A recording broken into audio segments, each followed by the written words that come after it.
I went up over this hill to get and right as I went up over this hill, I realized I'd never known this before, but there was a cemetery back there. I made this video as a completion for the 30-day challenge to say congratulations on completing 30 days of yoga, to thank you for trusting me in the journey, and to just say how much I love our community and how much I think about the classes that I'm going to make sure that they are the best possible way to help you advance and deepen your practice. And I hope you're able to feel that and see that through practicing this course with me. I spend quite a bit of time keeping in contact with all of you guys because it is important to me to stay in touch with you, to answer your questions. So I just want to say thank you for being a part of this community. And part of this video, I also want to encourage you to keep the challenge going. And a way that you can do that is by joining my membership, the Conscious Movement Community. On there, I created a course that continues where this leaves off.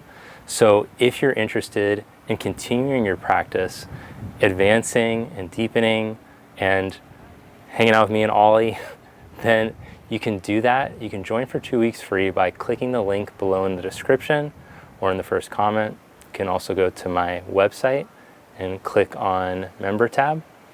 And I hope that you'll join. It's also the best way to help to give back. The CMC members, the Conscious Movement Community members, are what allow me to be able to keep this going for you. So thanks so much to the CMC members. In addition to the course, I post weekly exclusive videos just for members of the CMC.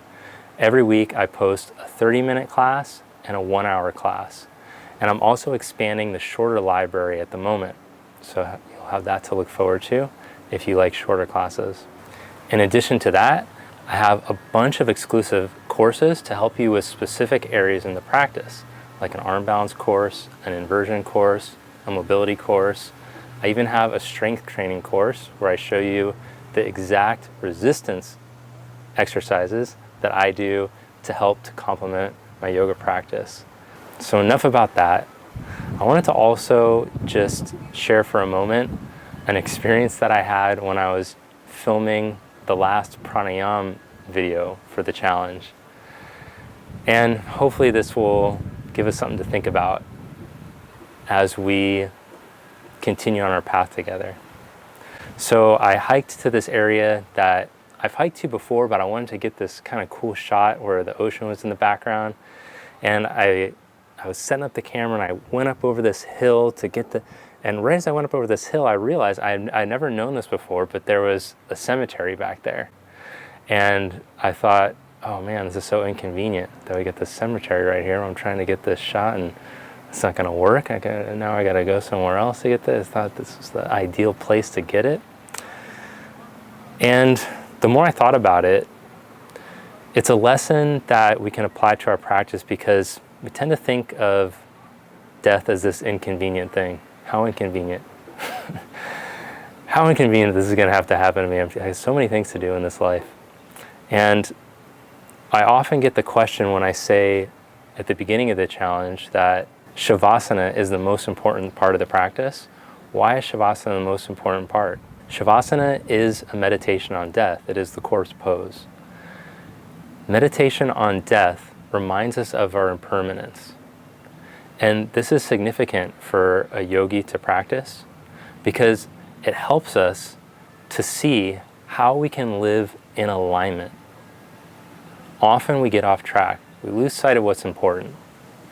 We start to think about material things might satisfy me, or if I can control a certain aspect of my life or something like this, that this will start to make me happy. And when we realize our impermanence, it reminds us to reconnect. And really this is just a great metaphor for the yoga practice itself. Any type of discipline that you commit yourself to. It's not convenient. It is not convenient to make 20 to 30 to 40 minutes a day to go to the mat to practice. There are so many other things that my head tells me would be better for me to do. This is a waste of time. Why would you do this? But what happens is when I get on the mat, just the act of taking that discipline, taking that step, it's training me. It's training my feet. I've trained my feet so that I create that time. And then what happens through that is the transformation that comes, which I'm sure you've experienced. And if you care to share any of that below, I'd love to hear some of your little insights that you've had over this 30 days. But for me, that time, it's not like once I achieve some wild yoga pose that I'll instantly become enlightened and enter the fifth dimension and all my problems will go away when I can stand on my hands with the lotus legs or something. That's not the message of yoga. The message is that this practice helps us to reconnect, to realign, to reconnect to that quiet voice inside. That is our source of serenity. And when we get that time to do that, in my experience, I feel a sense of clarity throughout the day. Things slow down. It doesn't seem like the universe is rushing at this crazy speed. I'm less distracted, and I'm able to focus on what's important. And the message of yoga is that we can't rely on yesterday's practice.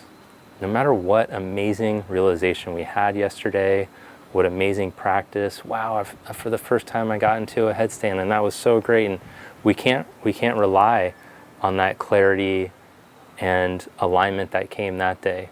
We have to keep coming back to the mat each day in order to reconnect to source, in order to be in alignment. So I want to encourage you to keep coming back to the mat, to continue the discipline of yoga, because the discipline is the path to freedom. This is the extreme way. This is, if you were looking for, I want the coolest experience in life, I've found through taking a discipline like this. And that's the message of trying to hike over the hill to only have the cemetery get into the way.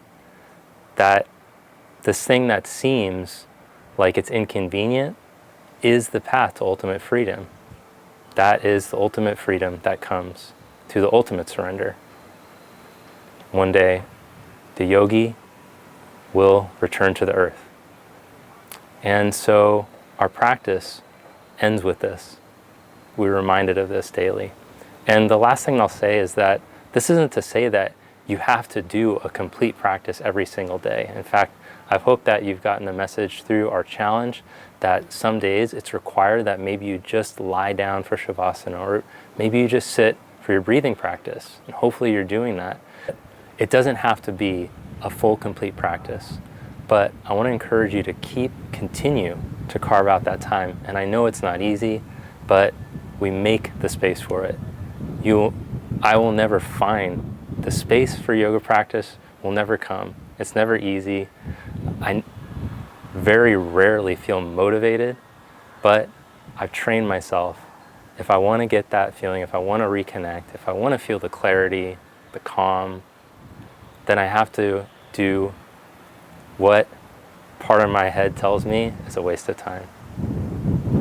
So I hope that we can continue to waste time together.